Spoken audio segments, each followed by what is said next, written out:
Frightening Reddit discoveries. 15 true horror stories you won't forget.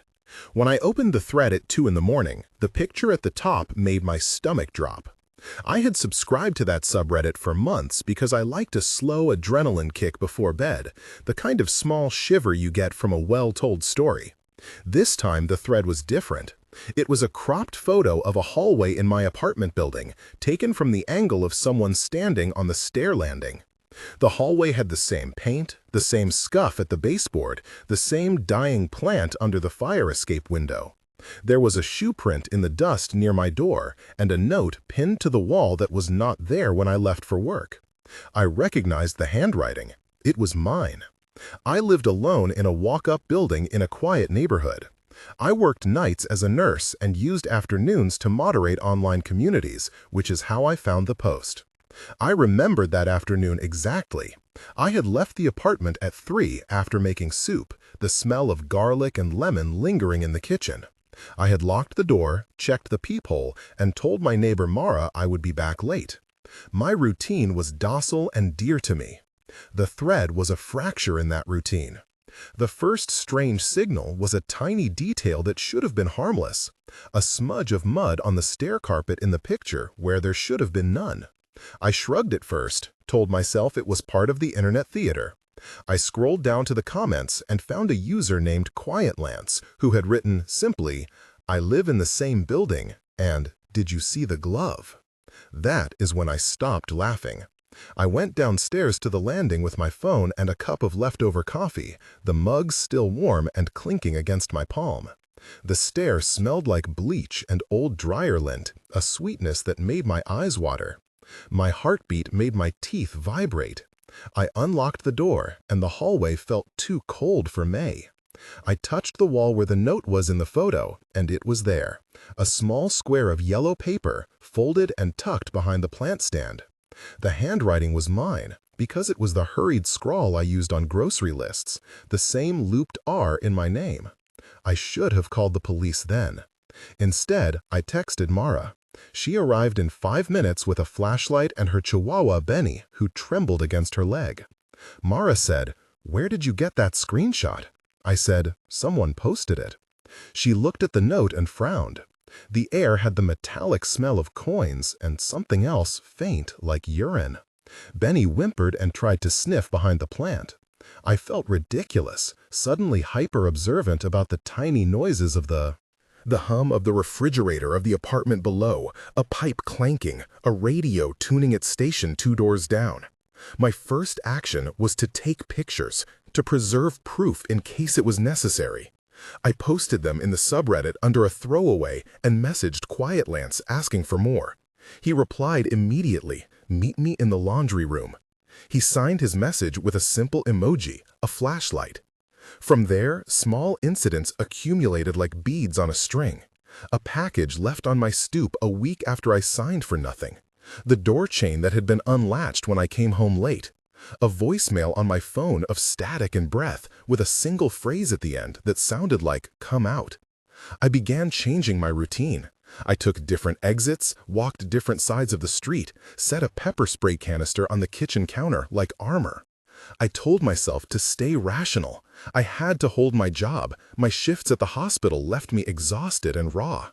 At night, I read the subreddit posts for company, watching as other users dissected the same images I posted. They examined the thread for pixel anomalies, debated whether the glove in the stair photo was left or right, and speculated about who was taking the photos. Names proliferated. Mara offered to sleep over. My neighbor Tom said he would leave his spare key with me. A landlord named Miss Chen, who managed the building and rarely left her office, was reached by phone and said she would send someone to check the locks. One evening, I found a small camera stuck behind a potted fern on the landing, a lens the size of a pea that had been carefully taped to the base of the plant. It was warm, as if someone had removed it moments before, the adhesive still tacky with dust. I pocketed it and called Mara. I remember the sound of the phone ringing, each ring stretched by my nerves. We agreed to meet and to keep quiet, to not bring the police until we had more. QuietLance kept messaging, promising he would reveal more about his involvement. He said he had been following the thread for weeks and that he knew other buildings where similar things had happened. He started sending me links to old posts with the same glove, the same handwriting. There were characters who stepped into the edges of my life in that stretch. Mara, the neighbor, loyal and fierce, who brought coffee and a kitchen knife for comfort. Tom, who owned the repair shop 2 floors below and knew every hinge and lock in the building. Miss Chen, the landlord, whose calm voice over the phone felt like a bandage. Quiet Lance, the anonymous tipster, who claimed to live above me and who posted strange photos at 2 in the morning. An off-duty cop named Raoul, who read my posts and offered to stop by with no uniform.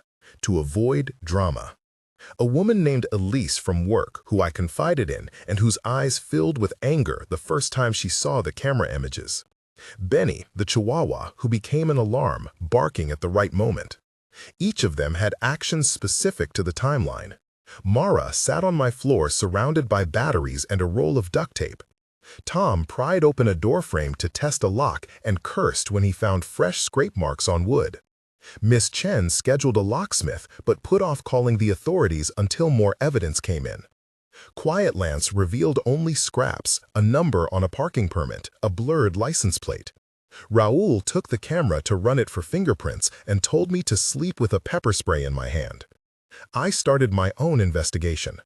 I backed up every image, every comment, and every private message. I created a timeline of posts across multiple threads and noticed patterns. A user who commented on multiple photos with the same phrase, "Leave a light." They showed up 2 nights before every photo series.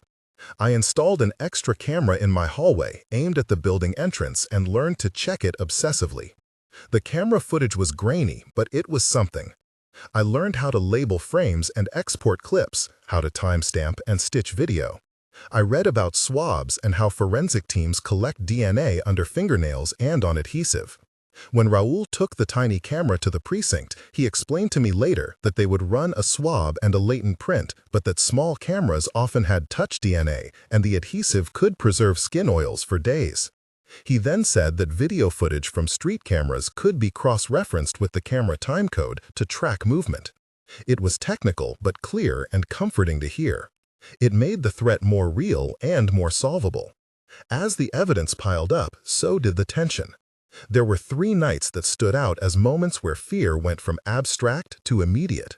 The first was the night I woke to the scratching of something heavy along the inside of my apartment door, like someone testing each notch of the lock. The sound started slow and then became a rhythm, deliberate and patient.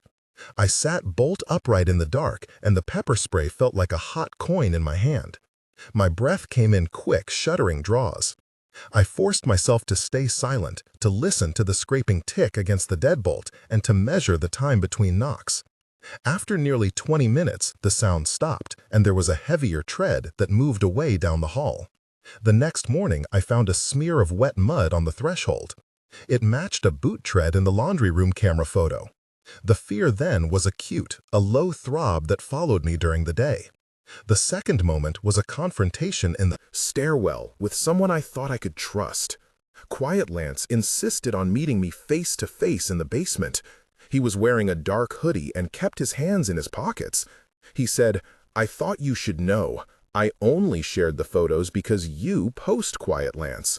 I said, "Why would you do that?" He said, "To watch." We argued, and he kept smiling like he was showing me a puzzle. Then he produced an envelope with 12 printed Polaroids of my apartment interior shots taken at odd angles. I felt violated in a way words did not reach. Our exchange grew louder. A neighbor, Louis, came down, attracted by the noise, and asked, "Are you okay?" Quiet Lance muttered, "I am helping." I shoved him, and he stumbled back into the dark. The flashlight hit his face, and I saw eyes rimmed with tiredness and a small bruise like he had been in a fight. He left without a word, or that was what he wanted me to believe. The third moment was the closest to violence. I came home earlier than usual because my shift had ended unexpectedly. My building smelled of rain and wet asphalt. The corridor lights flickered. At my door, someone had left a single shoe. A small canvas trainer face down, soaking, with a paper note tucked inside the tongue. The note had one line: "I know you sleep with the radio on." When I opened the door, someone was in my living room, someone who did not belong. He smiled and said, "You finally noticed." I said, "Who are you? Get out." He did not move. He smelled of cigarettes and river mud.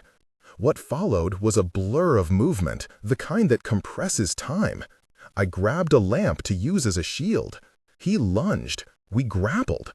I remember the metallic taste of adrenaline in my mouth and the lamp shattering. Benny had been left with Mara in the hallway, who had come to check on a noise, and who opened the door at the perfect second. She screamed, and the man bolted toward the stairwell. Tom and Raoul, who had been in the basement, came running up, yelling. They chased him down the block. I called 911 with shaking hands and described what I could. The police arrived and took statements. I had scraped knuckles and bruises, but I was alive. After that night, the building changed. There were more cameras, a new lock on the front door, and a sign from the management about private property. Miss Chen finally filed a police report, and the officers who came introduced themselves by name and badge number. The police took the small camera and the torn edge of the note and said they would process the material for evidence. They explained a couple of procedures that helped me understand what would happen. They would first secure the scene to prevent contamination. They would photograph the placement of the camera and the adhesive. Then use a cotton swab moistened with buffer solution to collect touch DNA, which would then be labeled, stored, and sent to the lab for extraction. They said that latent prints from the adhesive could be lifted using a specialized gel lifter, and that time of collection mattered because the environment degraded traces. The explanation lasted about 300 characters, but it mattered because it turned my panic into steps. The investigation revealed an unexpected network. The photos were not random.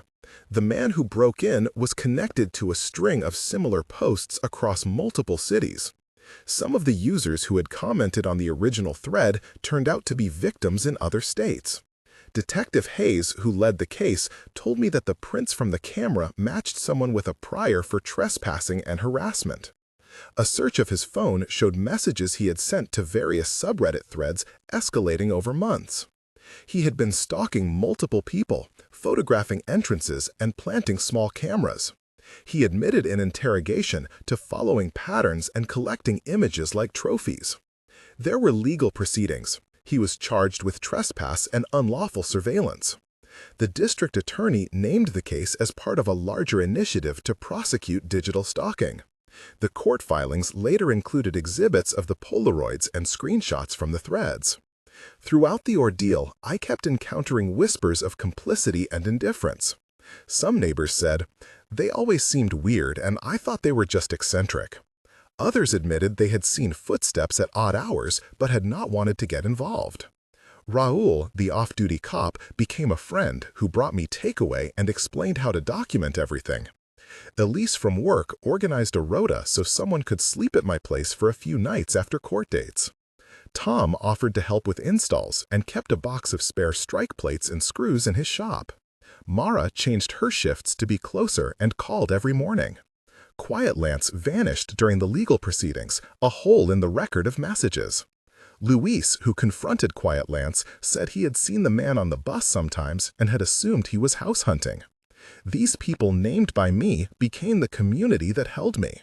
Their collective reaction did what legal documents could not. It made me feel less like prey and more like someone defended. My backstory matters to how I reacted. I had grown up in a small town where privacy felt sacred. My mother taught me to lock the back door at dusk and to keep curtains drawn after sunset. I had learned in college to stand up for myself when someone crossed a line. I had two major losses in my 20s. My father died unexpectedly, and I broke from a long-term partnership that ended with betrayal.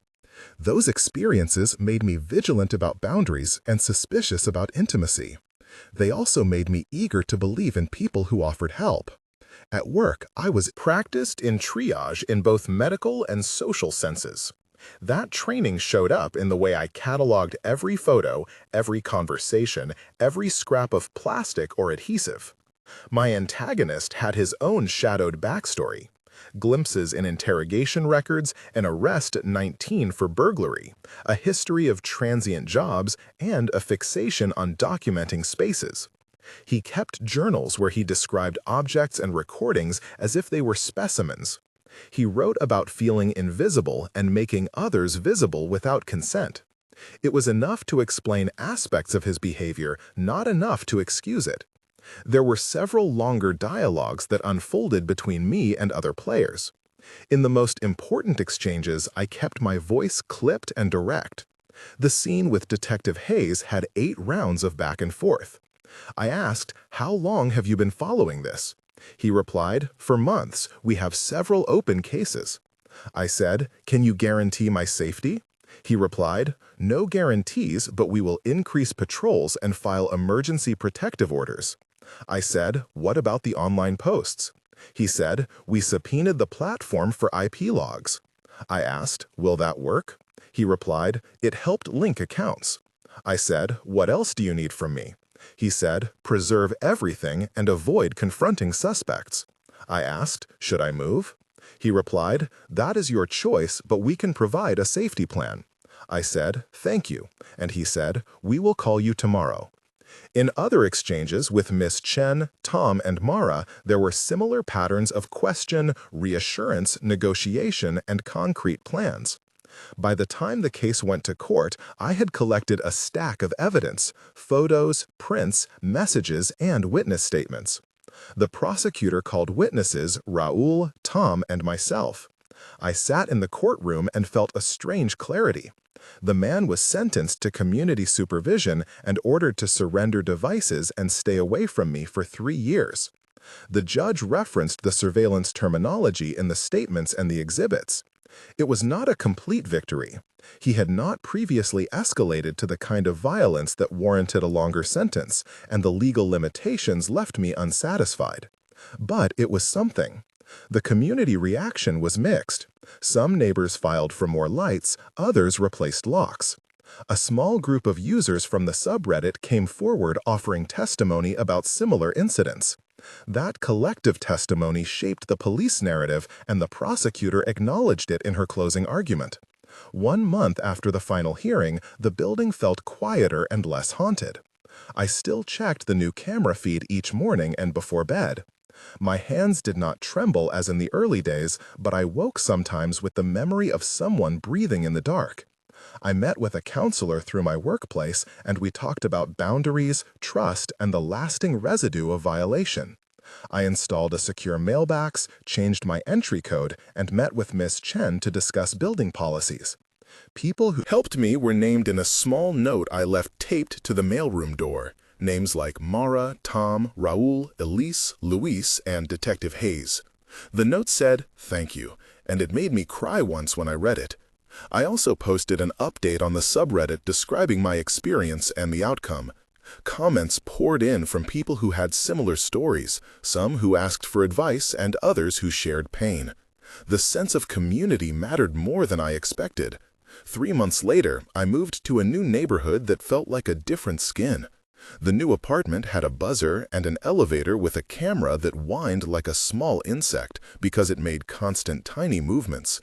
I changed my routines again, deliberately this time, to reclaim agency. I reintroduced myself to the neighbors and learned their names. I kept a small safe near my bed with documents and a spare phone. The court order was still in effect, and my life had recalibrated, but the internet had not stopped being part of the story. Quiet Throttle never reappeared. The subreddit thread remained active, with others posting, and sometimes the image of the hallway would appear in comment threads as a warning to look closer. I learned to sleep with the radio on, sometimes a show about geography or soft jazz, because the human voice made me feel less alone. 6 months after the arrest, I attended a community meeting with Miss Chen and Detective Hayes, where we discussed security upgrades, motion sensors, concierge options, and a simple neighborhood watch. I presented a small list of practical steps. 1. Check and replace locks regularly. 2. Install cameras covering entrances. 3. Establish a building emergency contact list. 4. Create a plan for preserving online evidence. 5. Trust your neighbors and speak up. The crowd was small but attentive. Someone from the apartment across the way asked, "How did you gather the screenshots?" I explained we documented every image, every comment, every IP request, and preserved timestamps. The meeting ended with applause and a palpable shift from fear to action. The lessons I learned were practical and personal. Practically, lock doors, install cameras, keep a record of evidence, limit what you share publicly, and seek advice from law enforcement early. Personally, I learned how fragile the idea of privacy is and how necessary community care can be. The smell of garlic and lemon in the kitchen is something I still associate with the beginning of the week and the one time I felt safe before I noticed the photos. The phrase "leave a light" learned from the comments haunts me, but it also reminds me to make light where there was darkness. If this resonates with you and you have a similar experience, I would like to hear from you. Tell me in the comments one sentence that starts with "the first sign was," so others can compare patterns and learn. Sharing helps people recognize threats earlier and offers comfort to those who feel isolated. I ended up writing a longer post on the subreddit that cataloged the 15 kinds of evidence we later identified among connected cases. A note left near the door, a shoe on the threshold, a camera hidden in a plant, a Polaroid of the living room, timestamps and photos, messages saying "leave a light," a glove in the stair dust, on the doormat, a voicemail with breath, repeated knocks, a blurred license plate, a parking permit number, Polaroids of interiors, a man in a hoodie, a package left with no sender. Each was small on its own, but together they formed a pattern that turned benign unease into actionable alarm. People who commented across the threads became witnesses, and those witnesses helped build a case.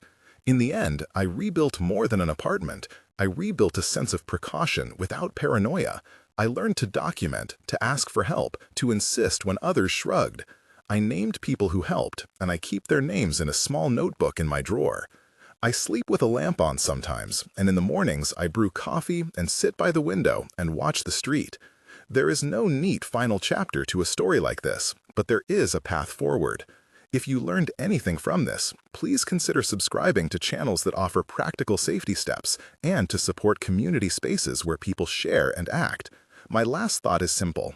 You deserve to feel safe in the space you call home, and if something feels wrong, trust that feeling and document it.